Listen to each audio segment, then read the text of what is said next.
श्री स्वामी समर्थ. जय जय स्वामी समर्थ. ओम श्रीं नमः. नमस्कार मंडळी, मी प्रदीप कुलकर्णी. लक्ष्मीपूजन आपल्याला 1 नोव्हेंबर रोजी करायचं आहे. दीपावलीच्या आपल्या सर्वांना मनपूर्वक शुभेच्छा. 24 ऑक्टोबर ते 31 ऑक्टोबर या दरम्यान म्हणजेच अष्टमी ते दिवाळी अमावस्या लक्ष्मीपूजनापर्यंत आपल्याला रोज संध्याकाळी माता लक्ष्मीची एक विशिष्ट सेवा करायची आहे, ज्यामुळं आपल्या घरातून अलक्ष्मीचं निवारण होईल, अलक्ष्मी बाहेर जाईल आणि माता लक्ष्मी लक्ष्मीपूजनाच्या दिवशी आपल्या घरात प्रवेश करेल.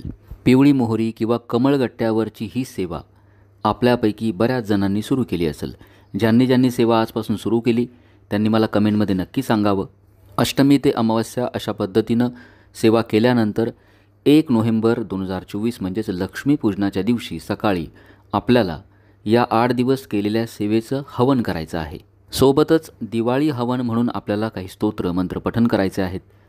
हे हवन म्हणजेच लक्ष्मीपूजनाच्या दिवशी सकाळी कमळगट्ट्यांच्या मण्यांचं हवन कसं करायचं, मंत्र कसे म्हणायचे, हा व्हिडिओ फक्त आपण लावून द्यावा.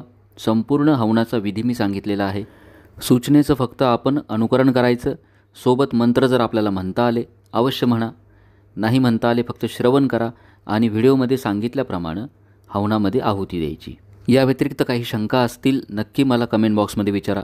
चॅनल सबस्क्राईब करा. आपल्या घरातील अलक्ष्मी बाहेर गेल्याशिवाय माता लक्ष्मी आपल्या घरात प्रवेश करत नाही आणि म्हणूनच अष्टमी ते अमावस्या 24 ऑक्टोबर ते 31 ऑक्टोबर रोज आपल्याला ही सेवा करायची आहे. याविषयीचा व्हिडिओ मी यापूर्वीच अपलोड केला आहे. ज्यांनी बघितला असेल सेवा सुरू करा. समजा हा व्हिडिओ आपण उशिरा बघितला, ज्या दिवशी आपण बघाल त्या दिवशी आपल्या जवळपास दिंडोरी प्रणित स्वामी दरबाराचं केंद्र असेल, त्या ठिकाणी जाऊन दिवाळी संच नावाचा बॉक्स घेऊन या. नाही जमलं पिवळी मोहरी, रक्षा आणि कमळगट्ट्याचे 16 मणी हे सोबत घेऊन या. हे पण नाही जमलं तर फक्त रोज त्या व्हिडिओमध्ये सांगितल्याप्रमाणे मंत्र साधना करा आणि शेवटच्या दिवशी म्हणजेच 1 नोव्हेंबर लक्ष्मीपूजनाच्या दिवशी सकाळी हवन करावं. 24 ऑक्टोबर ते 31 ऑक्टोबर बरोबर 8 दिवस होतात. रोज आपल्याला 2 मण्यांवरती कमळगट्ट्यांच्या 2 मण्यांवरती सेवा करायची आहे. 8 दिवसांमध्ये बरोबर 16 मण्यांवरती सेवा होईल. सेवा झाल्यानंतर एखाद्या डबीमध्ये रोज 2 मणी आपण ठेवून द्यावेत. बरोबर 31 ऑक्टोबर दिवशी आपल्याकडे 16 मणी जमा होतील. या 16 मण्यांचं आपल्याला 1 नोव्हेंबर सकाळी हवन करायचं आहे. ज्यांना लक्ष्मीपूजनाच्या दिवशी सकाळी हवन करायला जमणार नाही त्यांनी संध्याकाळी करा. आपली पूजा झाल्यानंतर केलं तरी चालेल. किंवा एखाद्याला ही सेवा उशिरा माहीत झाली, समजा हे 4-5 दिवस निघून गेले, आपल्याला जर उशिरा व्हिडिओ बघण्यात आला तर आपण हवन करू शकता का? नक्की करू शकता. अशा वेळेला फक्त शुद्ध तुपाची आहुती द्यायची आणि मी पुढे जो विधी सांगितला आहे त्याप्रमाणे मंत्रपठण करायचे. मंत्रासोबत फक्त शुद्ध तुपाची आहुती द्यायची. ज्यांनी आजपासून सेवा सुरू केली, समजा 31 ऑक्टोबरपर्यंत आपले बरोबर 16 मणी होतील. हे 16 मणी 1 नोव्हेंबर 2024 म्हणजेच लक्ष्मीपूजनाच्या दिवशी सकाळी हे 16 मणी आपल्या हवनाच्या अगोदर शुद्ध तुपामध्ये भिजत ठेवायचे, म्हणजे त्यांचं प्रज्वलन चांगलं होतं. आता आपण बघूया कमळगट्ट्यांच्या मण्याचं हवन कसं करायचं, दिवाळी हवन कसं करायचं. मगाशी सांगितल्याप्रमाणे सकाळी किंवा संध्याकाळी आपण पूजेनंतर देखील हवन करू शकता. प्रथम हवनाची जी जागा असते ती स्वच्छ करून घ्या. जमिनीची पूजा करायची. हळद, कुंकू, अक्षता, फुलं व्हायची. ओम श्री वास्तु पुरुषाय नमः हा मंत्र म्हणायचा. हवनाची दिशा शक्यतो देवघराजवळ करा. नसेल जागा घरात कुठेही करा. आपलं तोंड दक्षिणेकडे होणार नाही याची काळजी घ्या. हवनकुंड आपल्याला लागेल. हवनकुंड नसेल मातीची कुंडी घ्यावी, एखादं घमेलं घ्यावं. हवनकुंडामध्ये थोडीशी माती घ्यायची. हवनकुंडाची देखील पूजा करायची. हळद, कुंकू, अक्षता, एखादं फूल व्हायचं. ओम श्री अग्निदेवताय नमः अग्निदेवतेची प्रार्थना करायची. हवन सामग्रीमध्ये आपल्याला लागणार आहे शुद्ध तूप. शुद्ध तुपाची आपण आहुती देणार आहोत विविध मंत्रांचं पठण करून आणि कमळगट्ट्यांचे मणी जे आपण 8 दिवस सेवा करून जमा केलेले असतील. ज्यांनी सेवा केली नाही त्यांनी फक्त शुद्ध तुपाचीच आहुती द्या. कमळगट्ट्यांचे मंत्र, कमलात्मक मंत्र म्हणताना देखील आपण शुद्ध तुपाचीच आहुती द्यावी.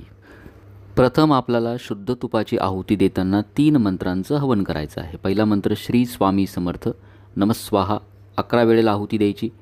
दुसरा मंत्र गायत्री मंत्र 24 वेळा आहुती द्यायची आणि तिसरा नवार्णव मंत्र 16 वेळा आहुती द्यायची. आहुती द्यायची म्हणजे काय, नमस्वाहा म्हणताना शुद्ध तूप हवनकुंडामध्ये अर्पण करायचं. आपल्या देवघराजवळच्या दिव्यातून अग्नी घ्यायचा. नारळाच्या शेंड्या, समिधा किंवा कापूर यांचा वापर करून होमकुंड प्रज्वलित करायचा. पहिला मंत्र श्री स्वामी समर्थ नमस्वाहा. स्वाहा म्हणताना शुद्ध तूप होमकुंडामध्ये अर्पण करायचं. असं आपल्याला 11 वेळा करायचं आहे. पळीमध्ये थोडंसं शुद्ध तूप घ्यायचं. स्वाहा म्हणताना हवनकुंडामध्ये शुद्ध तूप अर्पण करायचं. श्री स्वामी समर्थ नमस्वाहा. श्री स्वामी समर्थ नमस्वाहा. श्री स्वामी समर्थ नमस्वाहा. श्री स्वामी समर्थ नमस्वाहा. श्री स्वामी समर्थ नमस्वाहा. श्री स्वामी समर्थ नमस्वाहा. श्री स्वामी समर्थ नमस्वाहा. श्री स्वामी समर्थ नमस्वाहा. श्री स्वामी समर्थ नमस्वाहा. श्री स्वामी समर्थ नमस्वाहा. श्री स्वामी समर्थ नमस्वाहा. स्वामींच्या मंत्राचं अशा पद्धतीनं हवन झाल्यानंतर आपण आता गायत्री मंत्राचं हवन करणार आहोत. 24 वेळा मंत्र पठन करायचा. शेवटी नमस्वाहा म्हणायचं. स्वाहा म्हणताना शुद्ध तूप हवनकुंडामध्ये अर्पण करायचं. पळीमध्ये थोडंसं शुद्ध तूप घ्यावं. ओम भूर्भुवस्वः तस्य वितुर्वरेण्यं भर्गो देवस्य धीमहि धियो यो नः प्रचोदयात्. नमस्वाहा. ओम भूर्भुवस्वः तस्य वितुर्वरेण्यं भर्गो देवस्य धीमहि धियो यो नः प्रचोदयात्. नमस्वाहा. ओम भूर्भुवस्वः तस्य वितुर्वरेण्यं भर्गो देवस्य धीमहि धियो यो नः प्रचोदयात्. नमस्वाहा. ओम भूर्भुवस्वः तस्य वितुर्वरेण्यं भर्गो देवस्य धीमहि धियो यो नः प्रचोदयात्. नमस्वाहा. ओम भूर्भुवस्वः तस्य वितुर्वरेण्यं भर्गो देवस्य धीमहि धियो यो नः प्रचोदयात्. नमस्वाहा. ओम भूर्भुवस्वः तस्य वितुर्वरेण्यं भर्गो देवस्य धीमहि धियो यो नः प्रचोदयात्. नमस्वाहा. ओम भूर्भुवस्वः तस्य वितुर्वरेण्यं भर्गो देवस्य धीमहि धियो यो नः प्रचोदयात्. नमस्वाहा. ओम भूर्भुवस्वः तस्य वितुर्वरेण्यं भर्गो देवस्य धीमहि धियो यो नः प्रचोदयात्. नमस्वाहा. ओम भूर्भुवस्वः तस्य वितुर्वरेण्यं भर्गो देवस्य धीमहि धियो यो नः प्रचोदयात्. नमस्वाहा. ओम भूर्भुवस्वः तस्य वितुर्वरेण्यं भर्गो देवस्य धीमहि धियो यो नः प्रचोदयात्. नमस्वाहा. ओम भूर्भुवस्वः तस्य वितुर्वरेण्यं भर्गो देवस्य धीमहि धियो यो नः प्रचोदयात्. नमस्वाहा. ओम भूर्भुवस्वः तस्य वितुर्वरेण्यं भर्गो देवस्य धीमहि धियो यो नः प्रचोदयात्. नमस्वाहा. ओम भूर्भुवस्वः तस्य वितुर्वरेण्यं भर्गो देवस्य धीमहि धियो यो नः प्रचोदयात्. नमस्वाहा. ओम भूर्भुवस्वः तस्य वितुर्वरेण्यं भर्गो देवस्य धीमहि धियो यो नः प्रचोदयात्. नमस्वाहा. ओम भूर्भुवस्वः तस्य वितुर्वरेण्यं भर्गो देवस्य धीमहि धियो यो नः प्रचोदयात्. नमस्वाहा. ओम भूर्भुवस्वः तस्य वितुर्वरेण्यं भर्गो देवस्य धीमहि धियो यो नः प्रचोदयात्. नमस्वाहा. ओम भूर्भुवस्वः तस्य वितुर्वरेण्यं भर्गो देवस्य धीमहि धियो यो नः प्रचोदयात्. नमस्वाहा. ओम भूर्भुवस्वः तस्य वितुर्वरेण्यं भर्गो देवस्य धीमहि धियो यो नः प्रचोदयात्. नमस्वाहा. ओम भूर्भुवस्वः तस्य वितुर्वरेण्यं भर्गो देवस्य धीमहि धियो यो नः प्रचोदयात्. नमस्वाहा. ओम भूर्भुवस्वः तस्य वितुर्वरेण्यं भर्गो देवस्य धीमहि धियो यो नः प्रचोदयात्. नमस्वाहा. ओम भूर्भुवस्वः तस्य वितुर्वरेण्यं भर्गो देवस्य धीमहि धियो यो नः प्रचोदयात्. नमस्वाहा.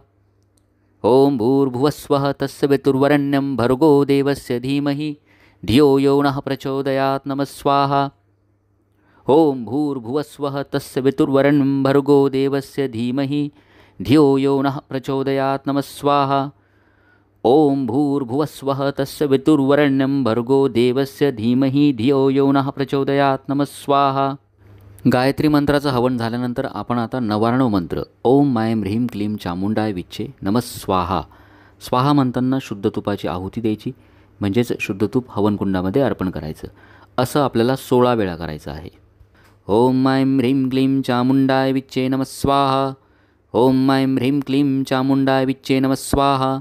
ओम मायं ह्रीं क्लीं चामुंडाय विच्चे नमस्वाहा. ओम मायं ह्रीं क्लीं चामुंडाय विच्चे नमस्वाहा. ओम मायं ह्रीं क्लीं चामुंडाय विच्चे नमस्वाहा. ओम मायं ह्रीं क्लीं चामुंडाय विच्चे नमस्वाहा. ओम मायं ह्रीं क्लीं चामुंडाय विच्चे नमस्वाहा. ॐ ऐं ह्रीं क्लीं चामुण्डाय विच्चे नमः स्वाहा। ॐ ऐं ह्रीं क्लीं चामुण्डाय विच्चे नमः स्वाहा। ॐ ऐं ह्रीं क्लीं चामुण्डाय विच्चे नमः स्वाहा। ॐ ऐं ह्रीं क्लीं चामुण्डाय विच्चे नमः स्वाहा। ॐ ऐं ह्रीं क्लीं चामुण्डाय विच्चे नमः स्वाहा। ॐ ऐं ह्रीं क्लीं चामुण्डाय विच्चे नमः स्वाहा। ॐ ऐं ह्रीं क्लीं चामुण्डाय विच्चे नमः स्वाहा। ॐ ऐं ह्रीं क्लीं चामुण्डाय विच्चे नमः स्वाहा। ॐ ऐं ह्रीं क्लीं चामुण्डाय विच्चे नमः स्वाहा। 99 मंत्राचं अशा पद्धतीनं हवन झाल्यानंतर आपण आता कमळगट्ट्यांच्या मण्यांचं हवन करणार आहोत। 8 दिवसामध्ये जे 16 मणी जमा झाले आहेत, हवनाच्या अगोदर आपण ते शुद्ध तुपात भिजत ठेवले असतील। आता एक एक मणी पळीमध्ये घ्यायचा, प्रत्येक वेळी कमलात्मक मंत्र 1 वेळा म्हणायचा, म्हणजे आपल्याला 16 वेळा मंत्र पठण करायचा, 16 मण्यांचं हवन करायचं। कमळगट्ट्याचा मणी पळीमध्ये घ्यायचा, कमलात्मक मंत्र म्हणायचा, शेवटी नमः स्वाहा म्हणायचं। स्वाहा म्हणताना मणी हवनकुंडात अर्पण करायचा। असं आपल्याला एकूण 16 वेळा करायचं आहे, म्हणजेच कमलात्मक मंत्र 16 वेळा पठण करायचा आणि 16 मण्यांचं हवन करायचं किंवा त्यांची आहुती द्यायची। ओम श्रीं ह्रीं श्रीं कमले कमलालये प्रसिद्ध प्रसिद्ध श्रीं ह्रीं श्रीं महालक्ष्मे नमः स्वाहा। ओम श्रीं ह्रीं श्रीं कमले कमलालये प्रसिद्ध प्रसिद्ध श्रीं ह्रीं श्रीं महालक्ष्मे नमः स्वाहा। ओम श्रीं ह्रीं श्रीं कमले कमलालये प्रसिद्ध प्रसिद्ध श्रीं ह्रीं श्रीं महालक्ष्मे नमः स्वाहा। ओम श्रीं ह्रीं श्रीं कमले कमलालये प्रसिद्ध प्रसिद्ध श्रीं ह्रीं श्रीं महालक्ष्मे नमः स्वाहा। ओम श्रीं ह्रीं श्रीं कमले कमलालये प्रसिद्ध प्रसिद्ध श्रीं ह्रीं श्रीं महालक्ष्मे नमः स्वाहा। ओम श्रीं ह्रीं श्रीं कमले कमलालये प्रसिद्ध प्रसिद्ध श्रीं ह्रीं श्रीं महालक्ष्मे नमः स्वाहा। ओम श्रीं ह्रीं श्रीं कमले कमलालये प्रसिद्ध प्रसिद्ध श्रीं ह्रीं श्रीं महालक्ष्मे नमः स्वाहा। ओम श्रीं ह्रीं श्रीं कमले कमलालये प्रसिद्ध प्रसिद्ध श्रीं ह्रीं श्रीं महालक्ष्मे नमः स्वाहा। ओम श्रीं ह्रीं श्रीं कमले कमलालये प्रसिद्ध प्रसिद्ध श्रीं ह्रीं श्रीं महालक्ष्मे नमः स्वाहा। ओम श्रीं ह्रीं श्रीं कमले कमलालये प्रसिद्ध प्रसिद्ध श्रीं ह्रीं श्रीं महालक्ष्मे नमः स्वाहा। ओम श्रीं ह्रीं श्रीं कमले कमलालये प्रसिद्ध प्रसिद्ध श्रीं ह्रीं श्रीं महालक्ष्मे नमः स्वाहा। ओम श्रीं ह्रीं श्रीं कमले कमलालये प्रसिद्ध प्रसिद्ध श्रीं ह्रीं श्रीं महालक्ष्मे नमः स्वाहा। ओम श्रीं ह्रीं श्रीं कमले कमलालये प्रसिद्ध प्रसिद्ध श्रीं ह्रीं श्रीं महालक्ष्मे नमः स्वाहा। ओम श्रीं ह्रीं श्रीं कमले कमलालये प्रसिद्ध प्रसिद्ध श्रीं ह्रीं श्रीं महालक्ष्मे नमः स्वाहा। ओम श्रीं ह्रीं श्रीं कमले कमलालये प्रसिद्ध प्रसिद्ध श्रीं ह्रीं श्रीं महालक्ष्मे नमः स्वाहा। ओम श्रीं ह्रीं श्रीं कमले कमलालये प्रसिद्ध प्रसिद्ध श्रीं ह्रीं श्रीं महालक्ष्मे नमः स्वाहा। अशा पद्धतीनं कमलात्मक मंत्राचं पठण करून 16 कमळगट्ट्यांच्या मण्यांचं हवन करायचं। आता हवनकुंड आपण प्रज्वलित केलाच आहे। लक्ष्मीपूजनाच्या दिवशी, दिवाळीच्या दिवशी हवन सेवेला महत्त्व आहे आणि म्हणूनच या दिवशी आपण श्रीसुक्ताचं हवन करणं अत्यंत भाग्यशाली मानलं जातं। श्रीसुक्ताची प्रत्येक ओवी किंवा प्रत्येक ऋचा पठण करायची, शेवटी नमः स्वाहा म्हणायचं। स्वाहा म्हणताना शुद्ध तुपाची हवनकुंडामध्ये आहुती द्यायची। चला आपण आता श्रीसुक्ताचं हवन करूया। चमच्यामध्ये थोडंसं तूप घ्या।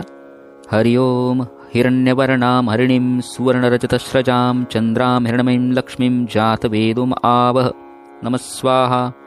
ताम आवह जातवेदो लक्ष्मीमनपगामिनीं यस्यां हिरण्यं विन्देयं गामश्वं पुरुषानहं स्वाहा।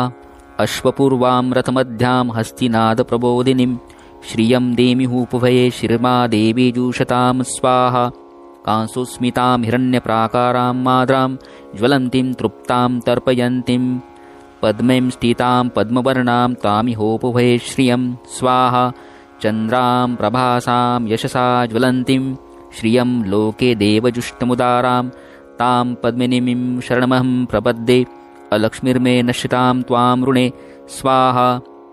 आदित्यवर्णे तपसोदिजातु वनस्पतिस्तव वृक्षोत बिल्वः तस्य फलानि तपसानुदन्तु मायान्तरायाश्च बाह्या अलक्ष्मी स्वाहा। उपेतु मां देवसखा कीर्तिश्च मणिना सह प्रादुर्भूतो सुराष्ट्रेऽस्मिन् कीर्तिमृद्धिं ददातु मे स्वाहा। श्रुत्पिमासामलां ज्येष्ठां लक्ष्मीं नाशयाम्यहम् अभूतिं समृद्धिं च सर्वां निर्णुतमे गृहात् स्वाहा।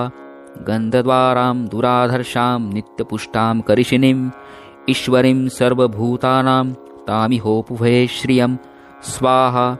मनसः काममाकूतिं वाचः सत्यमशीमहि पशूनां रूपमन्नस्य मयि श्रियः श्रेतां यशः स्वाहा। कर्दमेन प्रजाभूता मयि सम्भव कर्दम श्रियं वासय मे कूले मातरं पद्ममालिनीं स्वाहा। आपसृजन्तु स्निग्धानि चिक्लितवसमे गृहे नीच देवी मातरं श्रियं वासय मे कुले स्वाहा। आद्रां पुष्करिणीं पुष्टिं पिङ्गला पद्ममालिनीं चन्द्रां हिरण्मयीं लक्ष्मीं जातवेदोम आवह स्वाहा। आद्रां यष्करिणीं यष्टिं सुवर्णां हेममालिनीं सूर्यां हिरण्मयीं लक्ष्मीं जातवेदोम आवह स्वाहा। ताम् आवह जातवेदो लक्ष्मीमनपगामिनीं यस्यां हिरण्यं प्रभुतं गावो दासुष्वान विन्देयं पुरुषानहं स्वाहा। अशा पद्धतीनं आपण श्रीसूक्ताचं देखील हवन या दिवशी अवश्य करावं। सकाळी ही सेवा जमली तर नक्की करा, नाही जमली लक्ष्मीपूजनाच्या दिवशी संध्याकाळी करा। आपली लक्ष्मीपूजा झाल्यानंतर करा। हवन झाल्यानंतर होमकुंड तसाच ठेवायचा, तसाच तो शांत होऊन द्यायचा, विझवायचा नाही। हवनकुंडाला कुठलाही गोड पदार्थ किंवा पंचामृताचा नैवेद्य दाखवायचा। दुसऱ्या दिवशी सकाळी होमकुंड किंवा हवनकुंड जो असतो त्यातील जी राख आहे, कमळगट्ट्याचे मणी किंवा जी रक्षा असते, आपल्या घराच्या आजूबाजूला शेत असेल, झाडं असतील, झाडाच्या मातीमध्ये किंवा आपल्या घराच्या आवारामध्ये ही रक्षा चौफेर पसरून द्यावी। कधीकधी कमळगट्ट्यांचे मणी नीट भिजलेले नसतात तुपामध्ये, त्यामुळे त्यांचं पूर्ण हवन होत नाही, हरकत नाही, आपण ही रक्षा सगळीकडे पसरून द्या। दिवाळी लक्ष्मीपूजनाच्या दिवशी अशा पद्धतीनं हवन केल्यानंतर आपण जी 8 दिवसांची सेवा करणार आहोत तिला पूर्णत्व प्राप्त होतं। आपल्या घरामध्ये अलक्ष्मीचं निवारण होतं, अलक्ष्मीचा ऱ्हास होतो, अलक्ष्मी घराच्या बाहेर जाते आणि माता लक्ष्मी आपल्या घरामध्ये प्रवेश करते आणि वर्षभर आपल्या घरामध्ये अखंड वास करते। आपल्याला हे हवन केल्यानंतर आपल्या घरामध्ये शांतता प्रस्थापित झालेली बघायला मिळेल। एक वेगळाच अनुभव, समाधान, अनुभूती आपल्याला नक्की मिळेल। आपले अनुभव मला नक्की कळवावेत। माहिती आवडली असेल जास्तीत जास्त सेवेकऱ्यांपर्यंत पोहोचवा। आपण या पद्धतीनं दिवाळीमध्ये हवन करणार आहात का मला नक्की सांगा। चॅनल सबस्क्राईब करा। श्री स्वामी समर्थ। जय जय स्वामी समर्थ। ओम श्रीं नमः।